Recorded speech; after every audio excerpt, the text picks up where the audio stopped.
পাপকে করো ঘৃণা, পাপীকে নয়। মানুষের সাথে তুমি মিশতে পারবা না, তোমার এই কাজটাই খারাপ। আমরা যারা এই দুনিয়াতে আছি, দুনিয়াতে আসছি, আল্লাহ তাআলার হুকুমে যারা এই দুনিয়াতে আসছি, আমরা কিন্তু কেউ পাপ নিয়ে এই দুনিয়াতে আসি নাই। আমরা কিন্তু আল্লাহ পাক আমাদের সবাইকে কিন্তু নিষ্পাপ ভাবে এই দুনিয়াতে পাঠাইছে। কেন বললাম পাপকে করো ঘৃণা, পাপীকে নয়? এই কথাটা এই কারণেই বলছি আমি। দেখেন, মানুষ বড় হয় যখন, আস্তে আস্তে বড় হয়, যখন আস্তে আস্তে উপরের দিকে উঠে, বিভিন্ন ধরনের কাজ মানুষ করে থাকে। আমরা কি করি? যারা খারাপ কাজ করে থাকে, ভালো কাজ করে থাকে, আমরা ওই মানুষটাকে আমরা দোষারোপ করে থাকি যারা খারাপ কাজ করে। আমাদের উচিত কি? মানুষ তো মানুষই, সে তো নিষ্পাপ হয়ে এই দুনিয়াতে আসছে, তাই না? আমার উচিত কি? তার যে কর্মটা, যে কাজটা সে করছে, যে কাজটা খারাপ, সেই কাজটাকে আমার ঘৃণা করা উচিত না? সেই মানুষটাকে না, সেই মানুষটাকে বোঝানো উচিত যে তুমি ঠিক আছো, তোমার এই কর্মটা, তুমি যে কাজটা করছো, সেই কাজটা কিন্তু ঠিক না।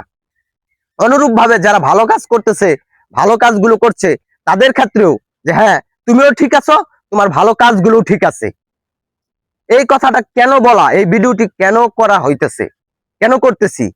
এই কারণেই করতেছি যে একটি ঘটনা হয়েছে, একটি ঘটনা দেখলাম কালকে, যে একটা মানুষ গাড়ির ভিতরে থেকে কিছু অন্যজনের কোনো কিছু সে নিছে, নেওয়ার পরে সেটা সে ধরা পড়ছে।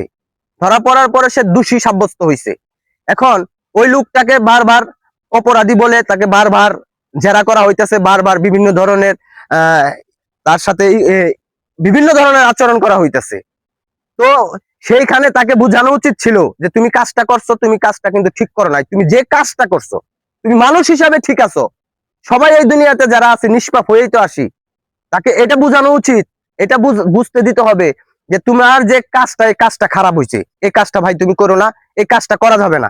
এই কাজটা করলে মানুষ তোমাকে খারাপ বলবে, এই কাজটা করলে মানুষের সাথে তুমি চলতে পারবা না, মানুষের সাথে তুমি মিশতে পারবা না, তোমার এই কাজটাই খারাপ। পাপ পণ্য যেটা, হ্যাঁ, তোমার এই কাজের মাধ্যমে পাপ হচ্ছে এবং তোমার এই কাজের মাধ্যমে পণ্য হচ্ছে। সেই বুঝটুকু আল্লাহ পাক কিন্তু প্রত্যেকটা মানুষকে দিয়েছে। সেই দিছে দিকেই কিন্তু মানুষ হলো সৃষ্টির সেরা। এই ভূত শক্তি কিন্তু আল্লাহ পাক সবাইকে দেয় নাই, সবাইকে দেয় নাই বিদায় যে দেখেন অনেক পশু পাখি আছে, তাদের কিন্তু সেই ভূত শক্তি নাই, তাদের কিন্তু পাপ পণ্যও নাই। এই ভূত শক্তি মানুষের ভিতরে আল্লাহ পাক দিছে দিকাই মানুষের ভিতরে সেই পাপ পণ্যটা দিছে। এখন আপনার ভিতরে বুদ্ধি দিয়া দিছে, বিবেক দিয়া দিছে, সবকিছু দিয়া দিছে। এখন আপনি কোনটা ভালো, কোনটা খারাপ, আপনি সেটা বুঝে চলেন।